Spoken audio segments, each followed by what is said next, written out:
Hello everyone.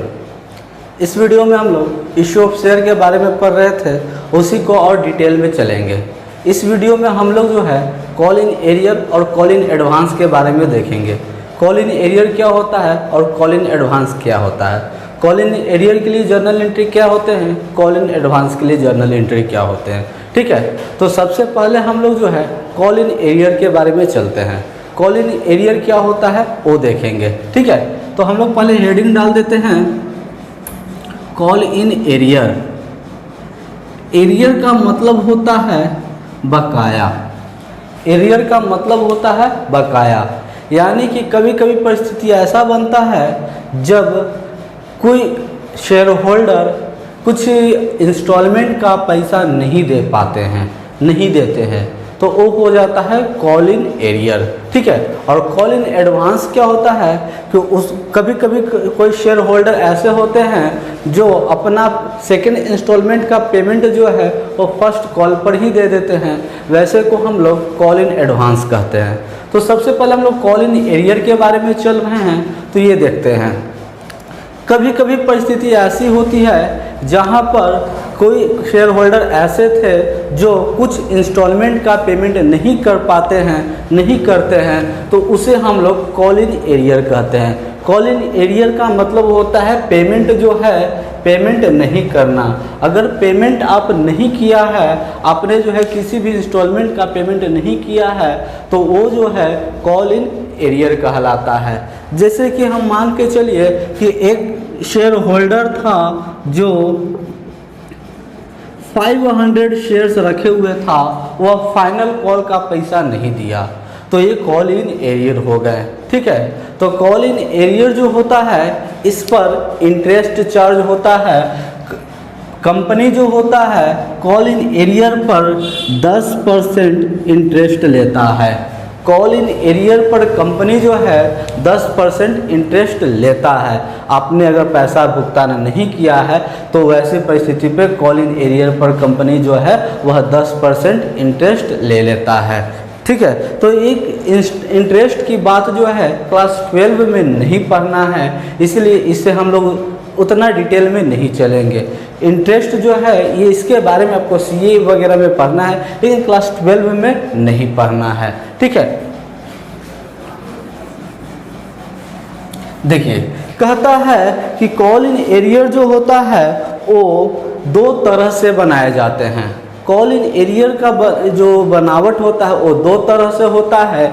एक call in arrear account खोल करके, कॉल इन एरियर अकाउंट बना करके, ठीक है, और दूसरा जो होता है कॉल इन एरियर अकाउंट नहीं बना करके। क्वेश्चन जो है उसमें आपको क्लियर रहेगा कि कॉल इन एरियर है इसलिए कॉल इन एरियर का अकाउंट अलग से तैयार किया गया है, या कॉल इन एरियर का अकाउंट अलग से तैयार नहीं किया गया है।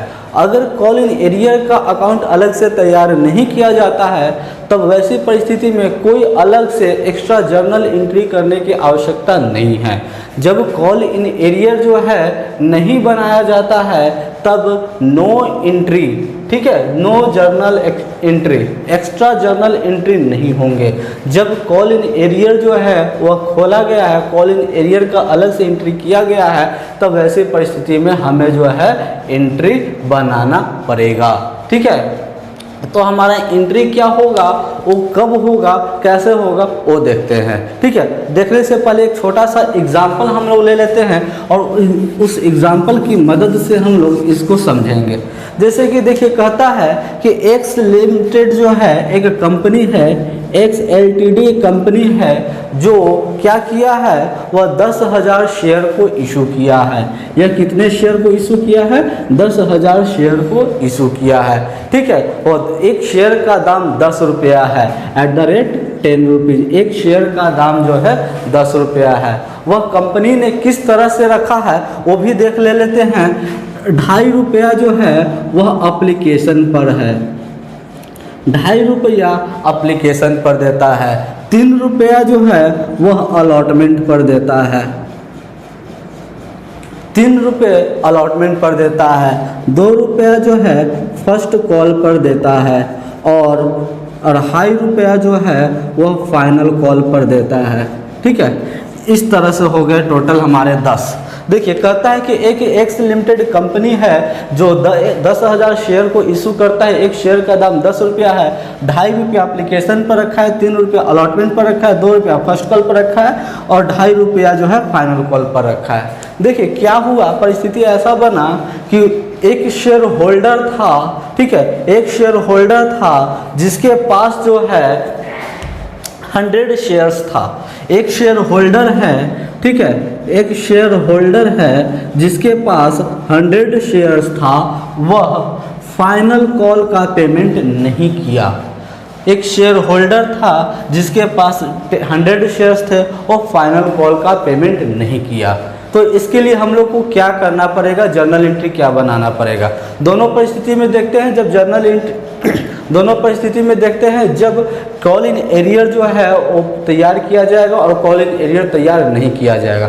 सबसे पहले हम लोग देखते हैं कॉल इन एरियर तैयार नहीं किया जाएगा तब क्या होगा। देखिए एप्लीकेशन के लिए जो एंट्री होता है वो तो कॉमन रहेगा, bank account debit to share application account और फिर share application account debit to share capital account, इसमें तो कोई दिक्कत नहीं होगा। अलॉटमेंट का भी एंट्री जो है वो भी क्लियर है, share allotment account debit to share capital account, फिर bank account debit to share allotment account. Similarly first call का भी क्लियर है। फाइनल कॉल का जब बारी आएगा तो फाइनल कॉल जो है वह ड्यू होगा पूरे अमाउंट पर। ड्यू में कोई समस्या नहीं है, कंपनी ने ड्यू किया है, कंपनी जो है वह ड्यू किया है, कंपनी का जो हम लोग पेमेंट करेंगे उसमें असर पड़ेगा। कंपनी ने जो इशू करता है यानी कि share final call account debit to share capital, उसमें कोई समस्या नहीं होंगे। Share final call account debit to share capital account, इसमें कोई समस्या नहीं होंगे, जितना का एंट्री होगा उतना हो जाएगा। जैसे कि 2.5 रुपया था इस पर, तो कितना होता है 25,000 रुपये हो जाते हैं, है ना। तो 25,000 रुपया जो है नॉर्मली इशू हो जाएगा, ठीक है। ये इशू जो है 25,000 रुपये हो जाएगा। कंपनी जो है फाइनल कॉल जो है वह पूरे 25,000 पर ड्यू करेगा, बाकी करेगा। लेकिन जब इसका पेमेंट की बारी आएगा, जब पेमेंट करना होगा, तो यह एक शेयर होल्डर था जो 100 शेयर्स रखे हुए था, वो नहीं पे किया। तो वैसी परिस्थिति में अगर जो है कंपनी अलग से कॉल इन एरियर बनाता है तब वो बाद की बात हुआ। अगर नहीं बनाता है तो क्या खुद सोचिए, क्या जब उसका पेमेंट मिल रहा होगा तो क्या ये 25,000 रुपये पूरा मिल रहे होंगे? नहीं मिलेंगे। यानी कि उसके बैंक में तो ट्रांसफ़र होंगे, बैंक अकाउंट तो डेबिट होगा, बैंक में तो कुछ पैसे आएंगे, शेयर फाइनल कॉल के नाम से भी पैसे आएंगे, लेकिन उसके अकाउंट में जो है पूरे ये 25,000 रुपये नहीं आएंगे। कितना रुपये आएंगे? एक शेयर होल्डर था जो 100 शेयर रखे हुए था, वो नहीं दे पाया। यानी कि एक शेयर होल्डर था जो 2.5 इतना का शेयर जो था नहीं दे पाया। इट मीन जो है वह 250 रुपया जो है नहीं दे पाया। अब बताइए कि 25,000 रुपया उसको आना था, तो क्या 25,000 रुपया आएगा? नहीं आ पाएगा, क्योंकि एक शेयर होल्डर जो था वो 250 रुपया नहीं दिया। इट मीन्स इसके पास कितना आएंगे? 24,750 रुपये आएंगे। यानी कि ऐसी परिस्थिति में 24,750 रुपये ही एंट्री किए जाएंगे। ये कौन सी परिस्थिति में होगा? जब कंपनी कॉल इन एरियर को मेंशन नहीं करता है, जब कंपनी कॉल इन एरियर नहीं बनाता है, तब वैसी परिस्थिति में हम लोग को जो है एंट्री होंगे वो bank account debit to share final call होंगे। अमाउंट जो है जितना शेयर होल्डर था वो जितना नहीं दिया था उतना को माइनस करके डायरेक्ट हम लोग लिख देंगे, ठीक है। इसमें अलग से कोई एंट्री करने का ज़रूरत नहीं है। लेकिन जब कंपनी कॉल इन एरियर को बनाता है, कॉल इन एरियर को अकाउंट अलग से तैयार करता है, तब ये जर्नल एंट्री नहीं होंगे। ये जर्नल एंट्रियाँ यही होगा, लेकिन ये अमाउंट जो है वो ये नहीं जाएंगे, इस तरह से नहीं जाएंगे। अमाउंट जो है उसमें कुछ परिवर्तन किया जाएगा, ठीक है। तो वो अमाउंट में किस तरह से परिवर्तन किया जाएगा वो हम लोग देख लेते हैं। इशू में कोई समस्या नहीं है, इशू जिस तरह से किया गया था नॉर्मली इशू होगा, जिस तरह से ड्यू किया गया था वही ड्यू होगा, ठीक है। अब इसके लिए जब कॉल इन एरियर जो है वो तैयार कंपनी करता है, तब जो है आपको क्या करना पड़ेगा? कॉल इन एरियर को डेबिट करना पड़ेगा। कॉल इन एरियर को क्या करना पड़ेगा? डेबिट करना पड़ेगा। यानी कि bank account debit, call in arrear account debit to share final call account. ठीक है, क्या होगा? Call in arrear account, bank account debit, call in arrear account debit to share final call. वो किस तरह से चला जाएगा? सो देखिए, बैंक अकाउंट तो डेबिट होगा, call in arrear account, call in arrear account भी डेबिट होगा to share final call account. Bank account debit, share call in arrear account debit to share capital, share final call account. देखिए, share final call में कितना जाएगा? Final call कितना का था? 25,000 का था, और 25,000 रुपया ही जाएंगे। अब बताइए, कॉल इन एरियर कितना रुपया नहीं दिया है? 250 रुपया नहीं दिया गया है। यानी कि कॉल इन एरियर में 250 रुपया होंगे, तो बैंक में कितने रुपये जमा हो गए? बैंक में जो है 24,750 रुपया जमा हो गए। ठीक है, इस तरह से जब कॉल इन एरियर का मेंटेन किया जाएगा तब बनेगा। ठीक है, अगर कॉल इन एरियर का मेंटेन नहीं करता है तब वैसी परिस्थिति में direct bank account debit to share final call account लिख देते 24,750 रुपया से। और अगर जो है कॉल इन एरियर का एंट्री करना है, कॉल इन एरियर दिया हुआ है, तो वैसी परिस्थिति में bank account debit, call in arrear account debit to share capital, share final call account हो जाएगा। बैंक में जितना रुपया मिला है उतना रुपया, कॉल इन एरियर में जितना रुपया बकाया था नहीं मिल पाया उतना रुपया, और शेयर फाइनल कॉल में टोटल रुपया चला जाएगा। तो अब यहाँ पर सोचने वाली बात है कि कॉल इन एरियर को हमने डेबिट क्यों किया है, ये सबसे बड़ी समस्या है। लोग नहीं जान पाते हैं कि कॉल इन एरियर को हम लोग डेबिट क्यों किया है। देखिए, क्या होता है कि हमने जो है, कंपनी ने जो है वो शेयर क्या किया है, वो शेयर को इशू कर दिया है। तो अब कंपनी यह सोचता है कि अरे इसके यहाँ से अब पैसा जाएगा कहाँ? हो सकता है अभी पैसा नहीं दिया है, बाद में पैसा दे सकता है, बाद में पैसा दे देगा। इसीलिए देखिए, ये जो है पैसा लेना है उस व्यक्ति से, शेयर होल्डर से पैसा लेना है, इसलिए कंपनी यह कहता है कि यह मेरा जो है संपत्ति है, क्योंकि मैंने इशू कर दिया है, हमको तो पैसा उससे लेना है। यह संपत्ति है, असेट्स मांगता है। कॉल इन एरियर को जो है कंपनी असेट्स मांगता है, इसीलिए कॉल इन एरियर को डेबिट किया जाता है। ठीक है, कॉल इन एरियर जो होते हैं असेट नेचर के होते हैं, इसीलिए कॉल इन एरियर को डेबिट किया जाता है। और जिस दिन पेमेंट मिल जाएंगे कंपनी को, जिस दिन कॉल इन एरियर का हो सकता है कि सेकेंड कॉल हो और इसके बाद भी कुछ थर्ड कॉल हो, तो फाइनल कॉल पर ये जो पैसा अगर ये सेकंड कॉल होते हैं तो थर्ड कॉल भी बनेंगे। तो सेकंड कॉल का पैसा नहीं दिया, वो पैसा थर्ड कॉल पे दे सकता है, फाइनल कॉल पर दे सकता है। हो सकता है कि शेयर होल्डर जो था अभी इस पैसा नहीं दिया, बाद में पैसा दे सकता है। तब जब पैसा देगा तब जर्नल एंट्री जो होगा, कॉल इन एरियर जो है ये डेबिट था अभी, तो वो कॉल इन एरियर क्रेडिट हो जाएगा। जब पेमेंट होगा तब कॉल इन एरियर का पेमेंट होगा, तो क्या जर्नल एंट्री हो जाएंगे? Bank account debit to call in arrear account, call in arrear account.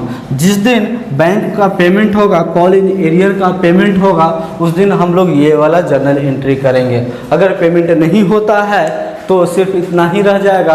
और अगर आपने देखा है कि पेमेंट हो गया है, प्रश्न में यह कहे कि पेमेंट कॉल इन एरियर जो बकाया था उसका पेमेंट हो गया है, तब ऐसी परिस्थिति में हम लोग इस तरह से एंट्री करेंगे। ठीक है, और अगर इंटरेस्ट मिलता है, इंटरेस्ट कंपनी चार्ज करता है, तो इंटरेस्ट जो होता है वह क्रेडिट होता है। It means bank account debit हो जाता to call in arrear account to interest on call in arrear account. इस तरह से जो है इंटरेस्ट का होता है। कॉल इन एरियर पर इंटरेस्ट जो है कंपनी हमेशा 10% पर एनम की दर से चार्ज करता है। कॉल इन एरियर पर इंटरेस्ट 10% पर एनम की दर से चार्ज होता है। यह सीए के लिए इम्पोर्टेंट है।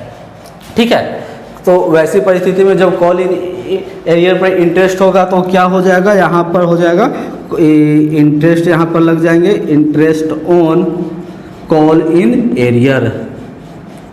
इस तरह से हो जाएगा कॉल इन एरियर का एंट्री।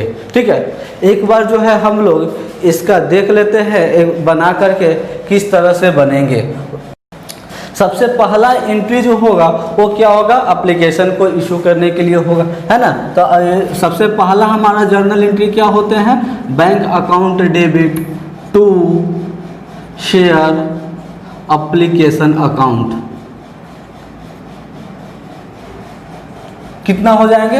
10,000 रुपया इशू किया था 2.50 पैसे के हिसाब से, यानी कि 25,000 रुपये हो जाएंगे, 25,000 रुपया। ठीक है, ये हो गया एप्लीकेशन का मनी को रिसीव करने के लिए। उसके बाद क्या हो जाएगा? दूसरा एंट्री जो होता है share application account debit, share application account debit to share capital account. ये हमारा एंट्री नंबर 2 है। यही एंट्री को रिपीट करना है 25,000, यानी कि हर एक इंस्टॉलमेंट के लिए 2 जर्नल एंट्री होता है। पिछला वीडियो में भी हम लोग देखे थे। फिर उसके बाद अलॉटमेंट के लिए जो है, इसके लिए एंट्री क्या हो जाएंगे? ये एंट्री को फिर से रिपीट करना था, स्लाइटली चेंजेस करके शेयर एप्लीकेशन के जगह पर हम लोग को क्या लिखना था? अलॉटमेंट लिखना था। Share allotment account debit to share capital account. इसमें अमाउंट में कितना चला जाएगा? इसमें 3 रुपया है, 10,000 गुना 3 यानी कि 30,000 रुपया इसमें चला जाएगा, है ना। और फिर इसी का पेमेंट होगा, तो पेमेंट के लिए फिर से क्या एंट्री करना पड़ेगा? बैंक वाला एंट्री करना पड़ेगा। Bank account debit to share application के जगह पर हम लोग क्या लिखेंगे? शेयर अलॉटमेंट लिखेंगे, अलॉटमेंट अकाउंट। कितना अमाउंट में? तो वही रह जाएगा, 30,000 रुपया ही रह जाएगा। अब देखिए यहाँ पर जो है हम फर्स्ट कॉल का एंट्री भी करने वाले हैं, तो फर्स्ट कॉल भी सेम ही रह जाएंगे, यानी कि शेयर इसके लिए क्या हो जाएंगे? ये एंट्री जो है रिपीट हो जाएंगे। Share first call account debit, first call account debit to share capital account. इस तरह से इसका एंट्री हो जाएगा। अमाउंट में 2 रुपया है, तो 10,000 गुना 2 यानी कि 20,000 रुपये हो जाएंगे। ठीक है, अब इसका पेमेंट भी होगा, तो पेमेंट के लिए एंट्री क्या हो जाएगा? Bank account debit to share first call account. Amount में कितना चला जाएगा? 20,000 है, 20,000 रुपया ही चला जाएगा। अब थोड़ा सा इसको इरेज कर आगे बढ़ते हैं, इतना से हो जाएगा, काम हमारा चल जाएगा। अब देखिए इतना करने के बाद जब फाइनल कॉल का बारी आया, तो शेयर होल्डर एक था जो 100 शेयर रखे हुए था, वो नहीं दे पाया। ठीक है, अगर कंपनी जो है कॉल इन एरियर अकाउंट को मेंटेन करता है तब क्या होंगे एंट्री। उससे पहले जो है हम देखते हैं कंपनी अगर कॉल इन एरियर को मेंटेन नहीं करता है तो ठीक है क्या होगा? इशू तो होगा, पूरा जिस तरह से इशू होता है उस तरह से इशू करेगा ही कंपनी। यानी कि जो लिखाता है share final call account debit, final call account debit to share capital account, ये तो एंट्री होंगे ही होंगे, है ना। कितना होंगे? 2.5 है तो 10,000 गुना 2.5 यानी कि 25,000 रुपये। अब जब इसका पेमेंट की बारी आया तो company call in arrear maintain अगर नहीं करता है तब वैसी परिस्थिति में हम लोग क्या कर देंगे? Bank account debit, bank account debit to share final call account, है ना। अमाउंट में सिर्फ 250 रुपया जो था, 250 रुपया जो था 200 इतना हम लेस कर देंगे और डायरेक्ट लिख देंगे, यानी कि 24,750 रुपया जो है हम लोग डायरेक्ट लिख सकते हैं। ठीक है, और अगर जो है कंपनी कॉल इन एरियर को मेंटेन करता है तब वैसी परिस्थिति में हम लोग का एंट्री जो था वह चेंज हो जाएगा। कॉल इन एरियर को अगर कंपनी जो है मेंटेन कर रहा था तो वैसी परिस्थिति में हमारा एंट्री जो है वह क्या हो जाएगा? बैंक अकाउंट डेबिट हो जाएगा, बैंक अकाउंट डेबिट हो जाएगा, कॉल इन एरियर अकाउंट भी डेबिट हो जाएगा। कॉल इन एरियर अकाउंट क्यों डेबिट होगा? क्योंकि यह जो है असेट मानता है कंपनी, इसलिए डेबिट हो जाएगा। टू शेयर कैपिटल, शेयर जो था फाइनल कॉल हो जाएगा, है ना, फाइनल कॉल अकाउंट। और अमाउंट में किस तरह जाएंगे? फाइनल कॉल में उसको कितना रुपया मिलना था? 2,500 रुपये, 25,000 सॉरी मिलना था, जो 25,000 रुपया लिखा जाएगा, है ना। कॉल इन एरियर कितना रुपया नहीं मिला है? 250 रुपया नहीं मिला है, ये लिखा जाएगा। और कितना रुपया बैंक में ट्रांसफ़र हो गए हैं? वो 24,750 रुपया बैंक में ट्रांसफ़र हो गए हैं, वो इस तरह से लिखा जाएगा। ठीक है, और देखिए क्या हुआ, अगर इसके साथ साथ ये जो था इसके बाद भी अगर कोई कॉल होता और ये जो आप पैसा नहीं दे पाया था, अब कॉल इन एरियर जो 250 रुपया बच गया था वो बाद में पैसा देता है, इसके बाद वाले इंस्टॉलमेंट पर अगर पेमेंट करता है, तब ऐसी परिस्थिति में जो है एंट्री हमारा क्या हो जाता, जिस दिन भी पेमेंट होता उस दिन हम लोग लिखते हैं बैंक अकाउंट डेबिट।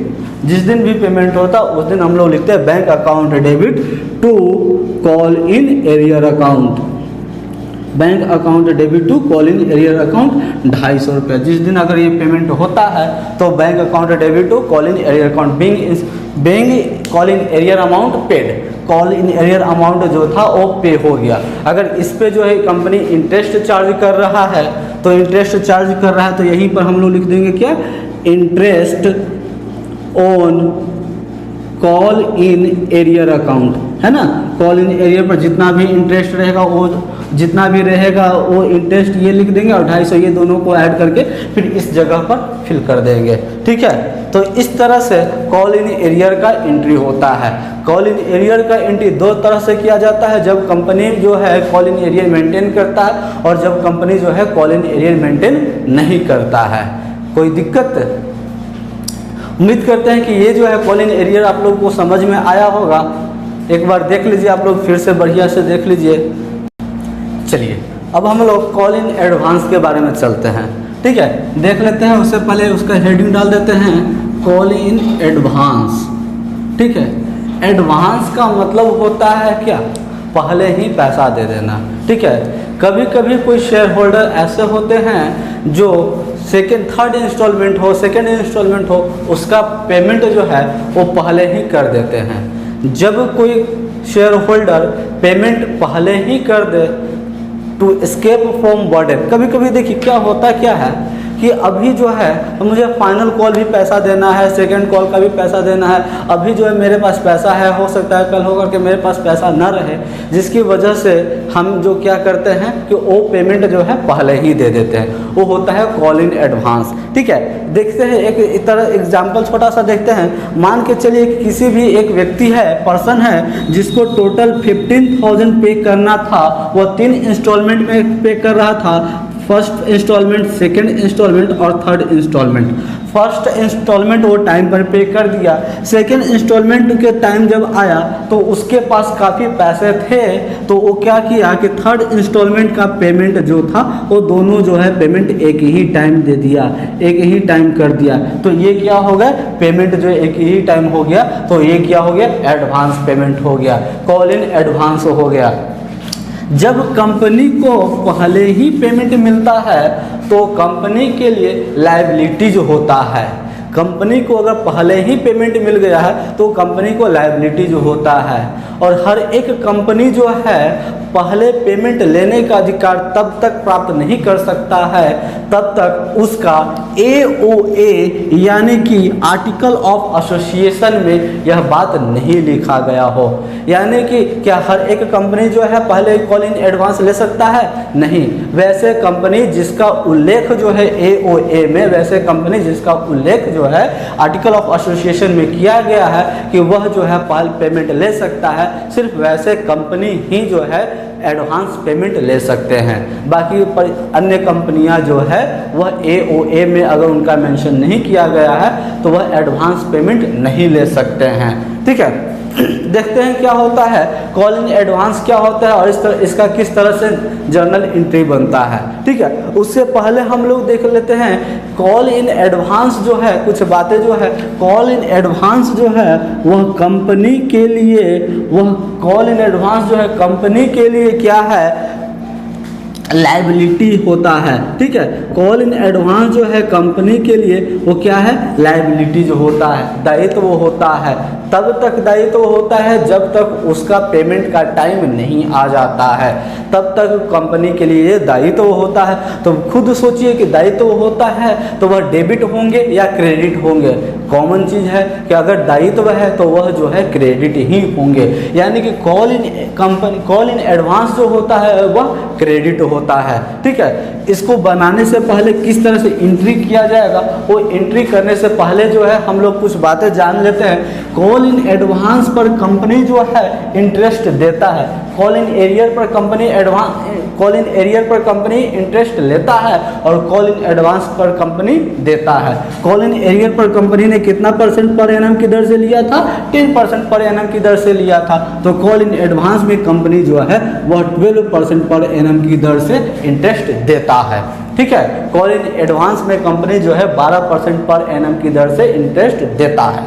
ठीक है, अब हम लोग देखते हैं वही एग्जाम्पल जो पिछला हम लोग रिवीजन किए थे, वही एग्जाम्पल को हम लोग फिर से एक बार रिपीट करते हैं। एक्स लिमिटेड एक कंपनी है, एक्स एलटीडी एक कंपनी है जिसके पास 10,000 शेयर्स है, जो कि एक शेयर का दाम 10 रुपया है। उसने 2.5 रुपया जो है एप्लीकेशन पर रखा था और फिर किस तरह से रखा था? 3 रुपया जो है वह अलॉटमेंट पर रखा था, 2 रुपया जो है फर्स्ट कॉल पर रखा था और 2.5 रुपया जो है वह फाइनल कॉल पर रखा था। ठीक है, टोटल ऐड करते हैं तो 10 रुपीज़ हो जाते हैं। इस तरह से कंपनी का कॉल था। एक शेयर होल्डर था जिसके पास 100 शेयर्स थे, एक शेयर होल्डर थे जिसके पास 100 शेयर्स थे।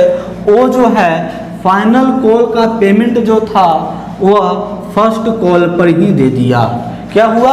एक शेयर होल्डर था जो फाइनल कॉल, एक शेयर होल्डर था जिसके पास 100 शेयर्स थे, वह फाइनल कॉल का पेमेंट जो है फर्स्ट कॉल पर ही दे दिया।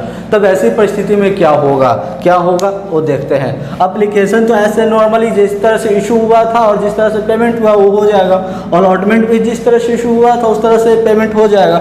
लेकिन फर्स्ट कॉल भी इशू जिस तरह से होता था ऐसे नॉर्मली इशू हो जाएगा। लेकिन पेमेंट जो होता था, बैंक अकाउंट डेबिट जो होता था, अब खुद सोचिए, क्या बैंक में जितना इसको 20,000 पेमेंट रिसीव होना था, तो क्या बैंक में इसको 20,000 रुपये मिलेंगे? नहीं, 20,000 रुपये नहीं मिलेंगे, बल्कि उससे उसको ज़्यादा मिलेगा। क्योंकि 2.5 रुपये के हिसाब से जो फाइनल कॉल पर पेमेंट था 100 शेयर्स का, वो भी पैसा तो इसको अभी मिलने वाला है ना। यानी कि 250 रुपया जो यहाँ से मिलने वाला था, फाइनल कॉल का मिलने वाला था, वो फर्स्ट कॉल पर भी मिलने वाला है। यानी कि कंपनी को फर्स्ट कॉल पर पेमेंट कितना मिलने वाला था? 20,000 रुपया मिलना था। लेकिन कंपनी को 20,000 रुपया नहीं बल्कि 20,250 रुपया मिलेगा। 250 रुपया एक्स्ट्रा मिलेंगे। वो किसका मिलेगा? फाइनल कॉल का मिलेगा। तब से लेकर के कंपनी के ऊपर 250 रुपया वो लायबिलिटीज दायित्व है। जब फाइनल कॉल का फाइनल पेमेंट हो जाएगा तब वो 250 रुपया रिड्यूस कर देगा, वहां से घटा देगा। तो इस तरह से कंपनी जो है अपना बर्डन उतार सकता है। ठीक है, हम लोग इसका जर्नल एंट्री के साथ देखते हैं किस तरह से किया जाएगा। एप्लीकेशन के लिए तो ऐसे नॉर्मल एंट्री जो होता है वही एंट्री किया जाएगा। यानी कि bank account debit to share application account. Amount में कितना चला जाएगा? 2.5 है, 10,000 रुपये के हिसाब से 25,000 रुपये है ना। और इसका पेमेंट के लिए फिर से वही एंट्री जो जिस तरह से हम लोग रिपीट करते थे वही एंट्री को एक बार फिर से रिपीट कर देंगे। यानी कि share application account debit to share capital account, share capital account. ये जो हो गया हमारा 25,000 रुपये का पहला इंस्टॉलमेंट क्लियर हो गया। पहला इंस्टॉलमेंट ड्यू हुआ था, पैसा मिला था, फिर पहला इंस्टॉलमेंट का पैसा मिला और इंस्टॉलमेंट ड्यू हो गया। अब दूसरा के लिए जो था अलॉटमेंट के लिए था, उसके लिए भी हम लोग क्या करते? शेयर अलॉटमेंट जो है उसको हम लोग डेबिट करेंगे। यानी कि share allotment account debit to share capital account है ना। Share allotment account debit to share capital account. कितने रुपए? 3 रुपये के हिसाब से 10,000 मल्टीप्लाई बाई 3 यानी कि 30,000 रुपया होता है। और इसका पेमेंट जो था उसके लिए फिर से क्या एंट्री कर देंगे? Bank account debit to share allotment account. इस तरह से जो है हमारा 30,000 का पेमेंट भी हो जाएगा। ठीक है, अब देखिए फर्स्ट कॉल पर जहाँ तक सवाल है, फर्स्ट कॉल पर पेमेंट मिलेगा भी है ना। तो लेकिन कंपनी जो है वो तो ऐसे नॉर्मल कैपिटल को अपना इशू करेगा, जिस तरह से कैपिटल जारी करता है हमेशा उस तरह से कंपनी जारी करेगा है ना। कंपनी देखिए जितना भी इशू हो रहा कंपनी जो है अपना फुल अमाउंट पर जो पेड अप अमाउंट पर ही जारी करेगा कैपिटल को। तो इसके लिए एंट्री जो है वो क्या हो जाता? Share first call account debit, first call account debit to share capital account, share capital account. इस तरह से एंट्री हो जाएंगे। कितना था, 2 रुपया था तो 20,000 रुपये। ये इशू करेगा जो वो नॉर्मली रहेगा, 20,000 जितना पर भी इशू करेगा वो इशू जो है वो नॉर्मली रहेगा। अब इसका पेमेंट जो है, देखिए पेमेंट हम यहाँ पर 2 एंट्री करने वाले हैं। आप चाहे तो दोनों एंट्री कर सकते हैं, नहीं तो आप दोनों एंट्री को मर्ज करके एक एंट्री भी बना सकते हैं जो कि कंपाउंड एंट्री कहलाता है, वो भी कर सकते हैं। 2 एंट्री क्या होंगे वो पहले देखते हैं। इसका पेमेंट जो है वो फुलफिलमेंट पहले कर देते हैं। इसका पेमेंट जो था फर्स्ट कॉल के लिए, तो bank account debit to share first call account 20,000 रुपये। अब यहीं पर कंपनी को फिर से 250 रुपये इसका भी फाइनल कॉल का पेमेंट भी मिलने वाला है। तो आप ये इस तरह से भी एंट्री कर सकते हैं, bank account debit to call in advance है। कॉल इन एडवांस कहाँ होता है, क्रेडिट के नेचर का होता है। क्रेडिट में इसको हम डालेंगे क्योंकि ये लायबिलिटी है, इसलिए इसको हम लोग क्रेडिट डालेंगे, है ना। तो कॉल इन एडवांस अकाउंट कितना, 250 रुपया। इस तरह से 2 एंट्री भी हम लोग कर सकते हैं। यहाँ पर जो है 2 एंट्री भी कर सकते हैं। और अगर आप नहीं चाहें 2 एंट्री करना, आप एक ही एंट्री करना चाहें तो आप एंट्री को मर्ज कर सकते हैं। जैसे कि देखिए बैंक यहाँ भी डेबिट है, यहाँ भी डेबिट है, तो दोनों के लिए एक ही एंट्री लिखेंगे, bank account debit to share first call account to share call in advance account. ठीक है, इस तरह से हम लोग एक एंट्री क्या लिख सकते हैं, इस तरह से एंट्री लिख सकते हैं, bank account debit to share first call account to call in arrear account. इस तरह से हम लोग एंट्री भी कर सकते हैं। कॉल इन एरियर कितना होगा, sorry call in advance advance में 250 रुपये हो गए, शेयर इस पर कितना हो गया, 20,000 रुपये हो गए, यानी कि टोटल 20,250 रुपया बैंक में ट्रांसफ़र हो रहे हैं। इस तरह से भी एंट्री हम लोग कर सकते हैं। ठीक है, अब देखिए, अब जो भी एंट्री आपको करना चाहे, जो भी एंट्री आपको अच्छा लगे वो एंट्री कर सकते हैं। मैं ज़्यादा रिकमेंड करूँगा कि आप जो है दोनों के लिए अलग सेपरेट एंट्री करिए, ताकि जो है माइंड में कन्फ्यूज़न ना रहे। क्योंकि होता क्या है कि आप अधिकतर हम लोग जब जर्नल एंट्री करते रहते हैं तो माइंड में कन्फ्यूज़न हो जाता है कि किसका एंट्री कब कब कब कब कब कब। तो इसीलिए जो है हम लोग जो है अलग एंट्री करिए, ज़्यादा बेटर होगा। ऐसे चॉइसेस जो और अब कंपाउंड एंट्री करना चाहे तो वो कर सकते हैं, या सिंगल एंट्री अलग अलग एंट्री करना चाहे वो भी कर सकते हैं। ठीक है, अब देखते हैं, अब फर्स्ट कॉल जब हो गया तो फाइनल कॉल को कंपनी तो ऐसे कैपिटल है तो कैपिटल तो फुल अमाउंट पर ही इशू होगा, है ना। तो इसके लिए जो है इशू जो करेगा वो फुल अमाउंट पर ही करेगा। It means share final call जो था वो फुल अमाउंट पर ही ड्यू होगा, रिसीव होगा। ठीक है, शेयर कैपिटल अकाउंट ये जो है कितने 2.5 है, यानी कि 10,000 मल्टीप्लाइड बाई 2.5 यानी कि 25,000 रुपये, ये जो है 25,000 पर ही इशू होंगे। ठीक है, ये जो है 25,000 पर ही इशू होंगे। लेकिन पेमेंट के टाइम क्या होंगे, ये 25,000 रुपया इसका पेमेंट नहीं होगा, इसका पेमेंट जो है और कम हो जाएगा। तो वैसी परिस्थिति में हम लोग क्या लिखेंगे, ये कॉल इन एडवांस डेबिट गया था तो अब की में हम लोग लिखेंगे तो कहाँ लिख देंगे, कॉल इन एडवांस को क्रेडिट में लिख देंगे, सॉरी डेबिट में लिख देंगे, है ना। तो क्या हो जाएगा, पेमेंट के टाइम जो है bank account debit call in advance account debit to share final call account. Final call पर कितना था, 25,000 रुपया मिलना था। बैंक में जो है कॉल इन एडवांस कितना हो गया, 250 रुपया हो गया, और इसमें जो है 24,750 रुपया बैंक में ही अभी जाएगा, है ना। बैंक में जाना कितना था, 25,000 रुपया, लेकिन अब बैंक में कितना जाएगा, 24,750 रुपया ही जाएगा। ठीक है, कोई दिक्कत, इस तरह से हमारा एंट्री हो गया। अब देखिए क्या होता है कि कॉल इन एडवांस पर कंपनी जो है इंटरेस्ट देता है, वो इंटरेस्ट कितना परसेंट की रेट से देता है, 12% की रेट से देता है। ठीक है, तब जब इंटरेस्ट देगा कंपनी तो उसके लिए भी क्या होगा, हम लोग जानते हैं कि इंटरेस्ट जो है अगर कंपनी देगा तो डेबिट में लिखेंगे कि क्रेडिट में लिखेंगे, वो तो खुद सोचने वाली बात है कि कॉल इन एरियर में अगर इंटरेस्ट क्रेडिट गया है तो इसमें कॉल इन एडवांस में जो है इंटरेस्ट और डेबिट जाएगा। तो अगर इंटरेस्ट भी मिला है तो आप यहाँ पर लिख सकते हैं कि इंटरेस्ट जो है मिला है, interest on call in advance, advance पर जो है जितना रुपया भी कॉल इन एडवांस रहेगा वो यहाँ पर अमाउंट चला जाएगा। ठीक है, देखिए उम्मीद करते हैं कि ये वीडियो जो है आप लोगों को समझ में आया होगा। अगर कोई प्रॉब्लम है तो नीचे कमेंट सेक्शन से आप लोग पूछ सकते हैं, या हमारा व्हाट्सअप का लिंक दिया हुआ है उसके माध्यम से भी आप हमसे संपर्क करके सवाल कर सकते हैं। तब तक के लिए रुकते हैं, मिलते हैं अगले वीडियो में। बाय।